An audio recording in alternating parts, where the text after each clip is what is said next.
Hello. അപ്പോൾ ഇന്നത്തെ നമ്മുടെ പത്രമാറ്റ് സീരിയലിലോട്ടൊന്ന് പോയാലോ. നമ്മൾ കഴിഞ്ഞ ദിവസം കണ്ടു നിർത്തിയിരിക്കുന്നത് നമ്മുടെ മുത്തശ്ശനും മുത്തശ്ശിയും വീഡിയോ ക്ലിപ്പ് നമ്മുടെ ജാനകി കൊണ്ടുപോയി കാണിച്ചിട്ട് ആകെ സീനാക്കിയിരിക്കുകയാണ്.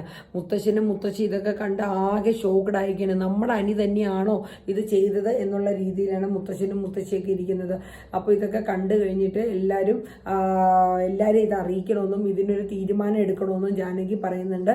അതോടൊപ്പം തന്നെ ഈ ഒരിക്കലും നന്ദുവായിട്ട് അനാമിക മോൾ ഇവിടെ നിന്ന് പോയി നന്ദു ഇവിടെ കല്യാണം കഴിഞ്ഞ് വരും എന്നുണ്ടെങ്കിൽ ഞാൻ ഇവിടെ ഉണ്ടാവില്ല എന്നുള്ള രീതിയിൽ, എന്ന് വെച്ചാൽ ഞാൻ ഇതിനെ എതിർക്കും ശക്തമായിട്ട് എന്ന രീതിയിൽ തന്നെ ജാനകി പറഞ്ഞിട്ട് അച്ഛൻ്റെ അമ്മയുടെ അടുത്ത് എഴുന്നേറ്റ് പോവാണ്. അത് കഴിഞ്ഞ് നേരെ പിന്നെ കാണിക്കുന്ന രംഗം എന്നാന്ന് വെച്ച് കഴിഞ്ഞാൽ നമ്മുടെ അനാമിക വീട്ടിൽ പോയിക്കാണല്ലോ. അപ്പം അനാമികയുടെ അമ്മയും അച്ഛനും പറയുന്നുണ്ട് എന്തായാലും മുത്തശ്ശനും മുത്തശ്ശിയും ഇപ്പം ആ സീനൊക്കെ വീഡിയോ ക്ലിപ്പ് എല്ലാം കണ്ടു കാണും. കണ്ടു കഴിഞ്ഞ് ഇതിനെന്തായാലും മുത്തച്ഛനൊരു തീരുമാനം എടുക്കാണ്ടിരിക്കില്ല. കാര്യം ഇത് കണ്ടു കഴിഞ്ഞാൽ ഒരിക്കലും ഒരു തീരുമാനം എനിക്ക് നല്ല താക്കീത് കൊടുത്തുള്ള തീരുമാനം തന്നെ എടുക്കും എന്നുള്ള രീതിയിലാണ് അവരിയ്ക്കുന്നത്. എന്നിട്ട് അനാമികയ്ക്ക് ഉപദേശങ്ങൾ കൊടുക്കുകയാണ്. ഇത് കണ്ടു കഴിഞ്ഞ് മോളെ എന്ത് വന്നിരുന്നാലും ഇതിൽ മോളെ ആരും കുറ്റപ്പെടുത്തില്ല. കാര്യം അവൻ്റെ വീഡിയോ ക്ലിപ്പ് നന്ദുവിൻ്റെ വീഡിയോ ക്ലിപ്പ് കണ്ടു കഴിഞ്ഞാൽ അവനെ തന്നെ കുറ്റപ്പെടുത്തുകയുള്ളൂ എന്നുള്ളതാണ് പറയുന്നത്. ഇതിനൊന്നും തന്നെ ഒരു മറുപടിയില്ല, ഒന്നുമില്ലാണ്ട് അജയൻ ഇങ്ങനെ ഇരിക്കുകയാണ്. അപ്പോൾ ജാനകി പറയുന്നുണ്ട് ഈ സംഭവങ്ങളൊക്കെ അറിഞ്ഞിട്ട് ഇവിടെ ആരും ഒരാൾ പോലും ചോദിക്കുക ഒന്നും ചെയ്തില്ല അച്ഛ എന്ന് പറയുന്നുണ്ട്. അപ്പോൾ അജയനെ നല്ല രീതിയിൽ മൂർത്തി വഴക്ക് കൊടുത്തുകൊണ്ടിരിക്കുകയാണ്. ആ സമയത്ത് നമ്മുടെ ജയൻ അവിടെ നിന്ന് പറയുന്നുണ്ട് അച്ഛ പിന്നെ അനിയുടെ ഭാഗത്ത് മാത്രമല്ല തെറ്റ്, അനാമികയുടെ ഭാഗത്തു നിന്ന് പറഞ്ഞു തുടങ്ങുന്നതും മൂർത്തി ജയന്റെ നേരെ തിരിച്ചിട്ട് പറയാം, നിന്റെ കരണം അടിച്ച് ഞാൻ പൊളിക്കൂ എന്ന് പറയും. ആവശ്യമില്ലാണ്ട് നീ സംസാരിക്കണം, നിന്നോടല്ല ഞാൻ ചോദിച്ചത്, ഞാൻ അജയനോടാണ് ചോദിക്കുന്നത്, അവൻ മറുപടി പറയട്ടെ എന്ന് മൂർത്തി പറയാം. അപ്പോഴേക്കും മൂർത്തി ഒന്നും മിണ്ടുന്നില്ല. അപ്പോഴേക്കും നമ്മുടെ ജലജ അതിൻ്റെ ഇടയിൽ കൂടെ പറയുന്നുണ്ട്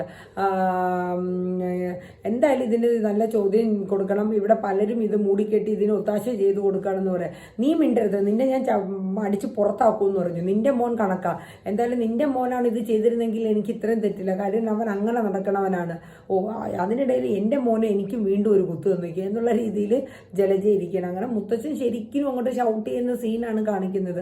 കാര്യം എന്ന് വെച്ചാൽ ഇത്രയും ഒരു കല്യാണം കഴിഞ്ഞ ഒരു വിവാഹിതനായിട്ടുള്ള ഒരു വ്യക്തി അർദ്ധരാത്രിയിൽ ഒരു അന്യ പെണ്ണുമായിട്ട് ഇങ്ങനെ കാണുന്ന ഒരു ഇതെന്ന് പറയുന്നത് വളരെ മോശമാണ്. ഒരിക്കലും അത് അനാമിക മോക്ക് ഒരിക്കലും അക്സെപ്റ്റ് ചെയ്യാൻ പറ്റുന്ന കാര്യമല്ല, അത് ഈ വീട്ടിൽ അംഗീകരിച്ചു കൊടുക്കാൻ പറ്റുന്നതുമല്ല. കോളേജ് ജീവിതം തുടങ്ങിയപ്പോൾ പോലും ഒരു പെൺകുട്ടിയുമായിട്ട് ഒരു അടുപ്പം ഒന്നും ഇല്ലാതിരുന്ന എനിക്ക് ഇതെന്ത് സംഭവിച്ചു എന്നുള്ളതാണ് മുത്തശ്ശനും മുത്തശ്ശിയും ചോദിക്കുന്നത്. പക്ഷേ ഇതൊന്നും ഈ തറവാട്ടിൽ പറ്റത്തില്ല. നമ്മുടെ തറവാട്ടിൻ്റെ അഭിമാനത്തെ അന്തസ്സിനും വരുന്ന ഒരു കാര്യങ്ങളും ഞാൻ ചെയ്യത്തുമില്ല. വന്നു കയറിയ പെൺകുട്ടികൾക്ക് മോശം വരുന്ന രീതിയിൽ ഇവിടെയുള്ള ആണുങ്ങളെ പെരുമാറാനും സമ്മതിക്കുകയില്ല എന്ന് മുത്തശ്ശൻ തീർത്തു പറയുന്നുണ്ട്. എന്നിട്ട് ദേവയാനിയോട് ചോദിക്കുന്നുണ്ട്, നിന്നെ വലിയ ഇഷ്ടമാണല്ലോ അനിക്ക്, എന്തേ നീ അനീനെ ഇതറിഞ്ഞിട്ട് നീ ചോദ്യം ചെയ്യാത്തതെന്ന് ചോദിക്കും. ദേവയാനിക്ക് മറുപടിയില്ല. അത് കഴിഞ്ഞ് നേരെ ആദർശിൻ്റെ അടുത്ത് ചോദിക്കുക, വലിയ ചേട്ടൻ്റെ പാതിയാണ് അനിയനെന്ന് പറഞ്ഞാണല്ലോ നടക്കുന്നത്, എന്നിട്ട് എന്തേ നീ നിന്റെ അനിയനെ പറഞ്ഞ് ഉപദേശിക്കാത്തതെന്ന് ചോദിക്കുന്നുണ്ട്. അങ്ങനെ മുത്തശ്ശൻ അവിടെ നിന്ന് എല്ലാവരും കൂടെ ഷൗട്ട് ചെയ്യുന്നുണ്ട്. ഇതൊരിക്കലും അനാമിക മോളല്ല, ഏതൊരു പെൺകുട്ടിയാണെങ്കിലും കണ്ടാൽ അംഗീകരിച്ച് തരുന്ന ഒരു കാര്യമല്ല, ഇതൊരിക്കലും അക്സെപ്റ്റ് ചെയ്യാൻ പറ്റുന്ന ഒരു കാര്യവുമല്ല. ഇത് ഇത്രയും അറിഞ്ഞിട്ട് നിങ്ങൾ ആരും ചോദ്യം ചെയ്തില്ല എന്നുള്ളതാണ് മുത്തശ്ശൻ ഏറ്റവും വലിയൊരു ഇത്. അപ്പോൾ അതത്രയും പറഞ്ഞ് ഇങ്ങനെ സീൻ അവിടെ നിർത്തണം. ഇപ്പം തന്നെ അജയൻ്റെ അടുത്ത് പറയും, വേഗം തന്നെ അനീനെ ഇവിടെ വിളിച്ചു വരുത്തൂ എന്ന് പറയും.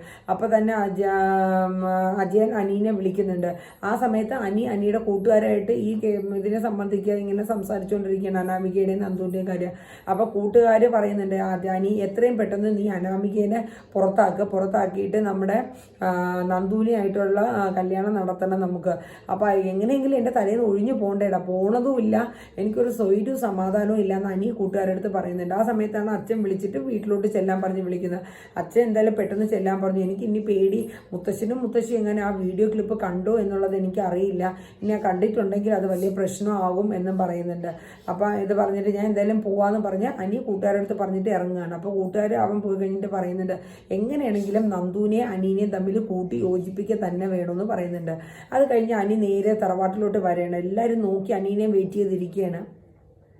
അനി വന്ന് കയറണത് മുത്തശ്ശനെ വല്ല ഷർട്ടെ പിടിച്ച് വലിച്ച് ഇങ്ങോട്ട് ഇട്ടിട്ട് നീ എന്ത് പോക്കൃത്തനാണ് കാണിച്ചത്? ഒരു കുടുംബത്തിൽ നമ്മളെ കുടുംബത്തിന് ചെയ്യുന്ന പണിയാണോ നീ ചെയ്തത്? നന്ദുവിന്റെ ഭാവി നീ ആലോചിച്ചു? നീ എന്തിനാ ഇത് ചെയ്തത്? ഇങ്ങനെ ചോദിച്ചു എന്ന് പറഞ്ഞിട്ട് കുറേ അങ്ങോട്ട് മുത്തശ്ശൻ അവന്റെ ഹരാസ് ചെയ്യാണ്. ഇവിടെ ആരും ചോദിക്കാനും പറയാനും ഇല്ലാന്ന് കരുതിയിട്ടാണോ? അനാമിക മോളല്ല ഏത് പെൺകുട്ടിയാണെങ്കിലും സ്വന്തം ഭർത്താവ് ഇങ്ങനെ പോയാൽ അത് സമ്മതിച്ചു തരുമോ? എന്ന് മുതലാടാ നീ രാത്രി അന്യ പെണ്ണുങ്ങളെ കൂടെ ഈ മാതിരിയുള്ള രീതിക്കൊക്കെ പോയി ശീലിച്ചത്? എന്ന് ഈ തറവാട്ടിൽ അങ്ങനെ ഒരു ശീലമുണ്ടോ എന്നൊക്കെ ചോദിച്ച് നിന്റെ ചേട്ടനാണ് ചെയ്താണെങ്കിൽ അവൻ അങ്ങനത്തെ ഒരുത്തൻ, നീ അങ്ങനെയുള്ള ഒരുത്തനാണോ എന്നൊക്കെ പറഞ്ഞിട്ട് മൂർത്തി ശരിക്കും ഫയർ ചെയ്യണം അനീനെ. എല്ലാം കേട്ട് നിന്നിട്ട് അനി പറഞ്ഞു, മുത്തശ്ശ എനിക്ക് ഒരിക്കലും അനാമിക എന്നെ സ്നേഹിക്കാനോ എൻ്റെ ഭാര്യയായിട്ട് അംഗീകരിക്കാനോ എനിക്ക് കഴിയില്ല എന്ന് പറഞ്ഞിട്ട് അനി ഹൃദയം തകർന്ന് അവിടെ നിന്ന് കരഞ്ഞില്ല എന്നുള്ള സിറ്റുവേഷനിൽ അനി കയറി പോവാണ്. അപ്പോഴേക്കും എല്ലാവരും പോയി കഴിയുമ്പോഴത്തേക്ക് മുത്തശ്ശിയും പറയുന്നുണ്ട്. അല്ല, അതിൻ്റെ ഇടയിൽ ഈ അനിക്കിട്ടൊരു തല്ല് കൊടുക്കാൻ വേണ്ടി മുത്തശ്ശൻ ഓങ്ങുമ്പോൾ ജാനകി പറയുന്നുണ്ട് അവന് നല്ലൊരു തല്ല് കൊടുക്കുന്നത്. അപ്പം മുത്തശ്ശി പറയുന്നുണ്ട് അവന് മാത്രമല്ല തല്ല്, നിനക്ക് ഒരു അച്ഛനും അമ്മയായ നിങ്ങൾക്കാണ് ആദ്യം തല്ല് തരേണ്ടത്. ഒരു മോൻ ഇങ്ങനെ വഴിതെറ്റി പോയിട്ട് നിങ്ങൾ എന്തുകൊണ്ട് ചോദ്യം ചെയ്തില്ല എന്ന് പറഞ്ഞ് മുത്തശ്ശി അവർക്കിട്ടും കൊടുക്കുന്നുണ്ട്. അതെല്ലാം കഴിഞ്ഞിട്ടാണ് പിന്നെ അനി എനിക്ക് ഇങ്ങനെ അനാമിക്ക് അക്സെപ്റ്റ് ചെയ്യാൻ പറ്റത്തില്ല എന്ന് പറഞ്ഞിട്ട് കയറി പോകുന്നത്. അപ്പോൾ അത് കഴിഞ്ഞ് പിന്നെ കാണിക്കുന്ന സീൻ എന്താണെന്ന് വെച്ചാൽ അവൻ പോയി കഴിയുമ്പോൾ മുത്തശ്ശിയും പറയുന്നുണ്ട് എന്തായാലും ഇതുവരെ നടന്നത് ഇവിടെ ഇരിക്കട്ടെ, ഇനി മുതൽ ഇതിനെ നമുക്ക് പറഞ്ഞ് അവനെ മനസ്സിലാക്കി അവർക്കൊരു കുടുംബജീവിതം അനാമിക മോളെടുത്തും അനിയുടെ പറഞ്ഞ് അവർ ഒരു കുടുംബജീവിതം ഒരുമിച്ച് മുന്നോട്ട് കൊണ്ടുപോകാനുള്ള വഴി നമുക്ക് നോക്കണം. അത് പറഞ്ഞ് നമ്മൾ ഉപദേശിച്ച് മാറ്റി അവനെ എടുക്കണമെന്നും പറഞ്ഞ് മുത്തശ്ശനാക്കുകയാണ്. എൻ്റെ മുത്തശ്ശിയെ വിളിച്ചുകൊണ്ട് പോവാണ്. അത് കഴിഞ്ഞ ഉടനെ തന്നെ കാണിക്കുന്നത് ജാനകിയുടെ നേരെ അജയൻ തിരിയാണ്. നീ എന്തിനാണ് അച്ഛനെയും അമ്മേനെ ഇപ്പം ആ വീഡിയോ ക്ലിപ്പ് കാണിച്ചതെന്നും പറഞ്ഞുകൊണ്ട് അതെല്ലാം കഴിഞ്ഞ് കഴിയുമ്പോഴത്തേക്ക് പിന്നെ ജാനകി പറയുന്നുണ്ട് എനിക്ക് എൻ്റെ മരുമോളെ നഷ്ടപ്പെട്ടു, എൻ്റെ മരുമോൾ ഇറങ്ങിപ്പോയി, നിങ്ങളാരും ചോദ്യം ചെയ്യാനുണ്ടായിരുന്നില്ലല്ലോ, എനിക്ക് എൻ്റെ മോൻ്റെയും മരുമോളുടെയും ഭാവി നോക്കണം, അതുകൊണ്ട് തന്നെയാണ് ഞാൻ കാണിച്ചത്, ഇതിനൊരു തീരുമാനം എടുക്കണം, ഇങ്ങനെ പോയാൽ പറ്റത്തില്ല എന്നും പറഞ്ഞാണ് ജാനകി അജയൻ്റെ അടുത്ത് ഷൗട്ട് ചെയ്തത്. ഇത് കഴിഞ്ഞിട്ട് പിന്നെ നേരെ കാണിക്കുന്നത് നമ്മുടെ ദേവയാനിയും നയനയും കൂടെ അനി എന്തായാലും വിഷമിച്ച് പോയതല്ലേ, അവൻ എന്തായി എന്നുള്ളത് അറിയാൻ വേണ്ടിയിട്ട് അവൻ്റെ അടുത്ത് ചെല്ലുമ്പോൾ അവൻ ആകെ സങ്കടപ്പെട്ട് കരഞ്ഞില്ല എന്നുള്ള രീതി ഇരിക്കുകയാണ്. അപ്പോൾ അനി പറയുന്നുണ്ട് മോനെ നീ അനിയുടെ അടുത്ത് ദേവയാനി പറയുന്നുണ്ട് മോനെ നീ ഇതിൽ നിന്നെല്ലാം മാറി നീ നല്ല ബിസിനസ്സും കാര്യങ്ങളൊക്കെ ആക്കി നല്ല രീതിയിൽ വാന്ന് പറയുന്നുണ്ട്. എനിക്കൊരിക്കലും വല്യമ്മ ഒരു നല്ല ജീവിതം എനിക്ക് കിട്ടില്ല, എൻ്റെ ജീവിതത്തിൽ നിന്ന് അനാമിക എത്രയും വേഗം ഒഴിഞ്ഞു പോയാൽ മാത്രമേ എനിക്ക് നല്ലൊരു ലൈഫ് ഉണ്ടാവുള്ളൂ. പക്ഷെ ഒഴിഞ്ഞു പോകുന്നത് കൊണ്ട് നീ ഉദ്ദേശിക്കുന്നത് നന്ദുവിനെ ഇങ്ങോട്ട് കൊണ്ടുവരാം, അതാണ് എനിക്ക് മനസ്സിലാവാത്തത്. അതൊരിക്കലും ഇവിടെ നടപടിയാവില്ല, നിന്റെ അമ്മ ഒരിക്കലും സമ്മതിക്കില്ല. നിന്റെ അമ്മയുടെ ഈ ഇപ്പോഴത്തെ എതിർപ്പും കൂടെ ആയപ്പോൾ മുത്തശ്ശിയും ഇനി ഒരിക്കലും അത് അംഗീകരിച്ച് തരില്ല. ഇതിനൊക്കെ മുന്നേ എൻ്റെ കല്യാണത്തിന് മുന്നേ ഞാൻ പറഞ്ഞതാണല്ലോ, അന്ന് ഈ ചേട്ടത്തി മാത്രമാണ് നേരെ നോക്കിയിട്ട് പറയാം അന്ന് എതിർത്തത്. അപ്പോൾ അവള് പറയും അനി ഞാൻ മാത്രമല്ല അന്ന് എൻ്റെ അച്ഛനും അമ്മയും ആരും തന്നെ സമ്മതിക്കില്ല, ഇവിടെ ഒരു വലിയ ബഹളം തന്നെ അന്ന് അഥവാ ആ കല്യാണം നടന്നിരുന്നെങ്കിൽ ഉണ്ടാവുമായിരുന്നു, ഞങ്ങൾ 3 പെൺകുട്ടികൾ ഇവിടെ വരാൻ വേണ്ടി ആസൂത്രണം ചെയ്തെടുത്ത രീതി എന്നൊക്കെ പറഞ്ഞ് പല രീതിയിൽ വഴക്കുകൾ ഇവിടെ വന്നനെ എന്ന് പറയും. അപ്പോൾ ഇതെല്ലാം കേട്ട് കഴിഞ്ഞിട്ട് അനിയുടെ അടുത്ത് എന്തായാലും മോനെ നീ ഒന്ന് സമാധാനപ്പെട്ട് ഒരു നല്ല രീതിയിൽ ജീവിതം മുന്നോട്ട് കൊണ്ടുപോകാൻ നീ നോക്ക്, ബിസിനസ്സും കാര്യങ്ങളൊക്കെ നോക്കി നല്ല രീതിയിൽ നടത്തുമെന്ന് പറഞ്ഞ് ഉപദേശിച്ചിട്ട് ജാനകിയും നയനയും അവിടെ നിന്ന് പോവാണ്. അത് കഴിഞ്ഞ് അവർ നേരെ അജയനുമായിട്ട് സംസാരിക്കുകയാണ്. ഇത് ഇങ്ങനെ വിട്ടാൽ പറ്റില്ല, ഇതിനൊരു തീരുമാനം കണ്ടെത്തണം. ഇത് അനാമിക ചെയ്യുന്ന കാര്യങ്ങളൊന്നും മുത്തശ്ശിയും ഇതുവരെ അറിഞ്ഞിട്ടില്ല. അവൾ ഈ ഒരു വീഡിയോ ക്ലിപ്പ് എടുത്ത് അയച്ചു കൊടുത്തിട്ട് മുത്തശ്ശൻ അച്ഛൻ്റെ അമ്മയുടെ മുമ്പിൽ വലിയ ആളാവുന്നതാണ് എന്ന് പറഞ്ഞിട്ട് ജാനകി ദേവയാനി അജയൻ്റെ അടുത്ത് പറഞ്ഞു കൊടുക്കുകയാണ് ഇത് നമുക്കൊരു തീരുമാനം എടുത്തേ പറ്റൂ. പക്ഷെ അജയനും ഒരു പിടുത്തവും കിട്ടുന്നില്ല, ഇത് എന്ത് ചെയ്യും നമ്മൾ.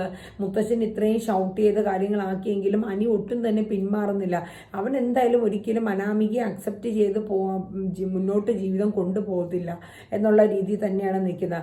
അതിനിടയിൽ അവിടെ അനാമികയുടെ വീട്ടിൽ ജാനകി വിളിച്ചു പറഞ്ഞു മുത്തശ്ശനെയും അച്ഛനെയും അമ്മേനെയൊക്കെ ഞാൻ ഇത് കാണിച്ചു, ഇവിടെ ഇങ്ങനെയൊക്കെയാണ് പല സംഭവങ്ങളും ഉണ്ടായിട്ടുണ്ട്. അവിടെ അച്ഛനും അമ്മയ്ക്കും മോക്കും വലിയ സന്തോഷം, ഇനിയിപ്പോൾ അവളെ വലിയ ആളായിട്ട് ഇവിടെ നിന്ന് വന്ന് സമ്മാനങ്ങളൊക്കെ കൊടുത്ത് കൊണ്ടുപോകും, എന്നാലും മോള് പോവാൻ നിൽക്കരുത് എന്നൊക്കെ പറഞ്ഞ് അനാമികയെ അങ്ങോട്ട് അച്ഛനും അമ്മയും കൂടെ പറഞ്ഞു ഉപദേശിച്ചു കൊടുക്കുകയാണ്. ആ മുത്തശ്ശിയുടെ കയ്യിൽ വേണ്ട സ്വത്തുക്കൾ മുതലുകളുണ്ട്, സ്വർണ്ണമൊക്കെ അതൊക്കെ ലോക്കറി വെച്ച് പൂട്ടി വെച്ചൊക്കെയാണ്, അപ്പം അതെല്ലാം നിനക്ക് കിട്ടും, അതുകൊണ്ട് നീ ഹെഡ് വെയിറ്റ് ഇട്ട് ഇവിടെ തന്നെ നിന്നാൽ മതി, ഇനി മൂർത്തിയുടെ ഭാര്യയും വന്ന് കൊണ്ടുപോകും, നിന്നെ വന്ന് വിളിക്കണം എന്നൊരു സീൻ വരുമ്പോൾ നമുക്ക് ബഹുമാനപൂർവ്വം നമുക്ക് അവരെ ഇങ്ങോട്ട് വരുത്തണ്ട, അന്നേരം നമുക്ക് വേണമെങ്കിൽ അങ്ങോട്ട് പോകാം എന്ന് അച്ഛൻ പറഞ്ഞു കൊടുക്കുകയാണ്. എന്തായാലും ഇതിന് നല്ലൊരു താക്കീത് എനിക്ക് കിട്ടും എന്നുള്ളത് തന്നെ അവളെ ഇരിക്കുകയാണ്. ഞാൻ ഇതിനെ ഒരു തീരുമാനം ഉണ്ടാക്കിപ്പിച്ചിട്ട് അടങ്ങുള്ളൂ എന്നുള്ള രീതിയിൽ, കാരണം അവർക്ക് ഒരു തുറുപ്പ് പോലെ കിട്ടിയതാണ് ഈ അനിയുടെയും നന്ദുവിൻ്റെയും ഈ ഒരു വീഡിയോ ക്ലിപ്പ് എന്ന് പറയുന്നത്. അപ്പോൾ അത് വെച്ച് അവർ നല്ലപോലെ കളിക്കുകയാണ്. അപ്പോൾ എന്തായാലും അത് അവർ അച്ഛനും മോളും അമ്മയും കൂടെ അവിടെ നിന്ന് അതിൻ്റെ പരിപാടികളൊക്കെ ആസൂത്രണം ചെയ്തുകൊണ്ടിരിക്കുകയാണ്. ഇവിടെ മൂർത്തിയുടെ അവിടെ അജയനും ദേവയാനിയും നയനയും ആലോചിച്ചിട്ട് ഒരെത്തും പിടുത്തവും കിട്ടാണ്ട് നിൽക്കുകയാണ്. എന്ത് ചെയ്യും? അനിയുടെ മാനസിക നില ആകെ തകരാറിലായിക്കൊണ്ടിരിക്കുകയാണ്. നമുക്ക് ബുദ്ധിപൂർവ്വം ആലോചിച്ച് ഇതിനൊരു തീരുമാനം എടുക്കണമെന്ന് നമ്മുടെ ദേവയാനിയും നയനയും നമ്മുടെ ആദർശം കൂടെ ആലോചിച്ചുകൊണ്ടിരിക്കുന്ന രംഗത്തോടു കൂടിയാണ് ഇന്ന് വൈൻഡപ്പ് ചെയ്യുന്നത്. അപ്പോൾ ഇനി വരും ദിവസങ്ങളിൽ ഇത് എങ്ങനെയായി തീരും എന്നുള്ളതിനെ കുറിച്ച് നമുക്കറിയില്ല. നമുക്ക് വരുന്ന എപ്പിസോഡുകളിലൂടെ നമുക്ക് മനസ്സിലാകാം. അപ്പോൾ ഇത്രയേ ഉള്ളൂ നമ്മുടെ പത്രമാറ്റിൻ്റെ ഇന്നത്തെ പ്രൊമോ. ടാറ്റാ.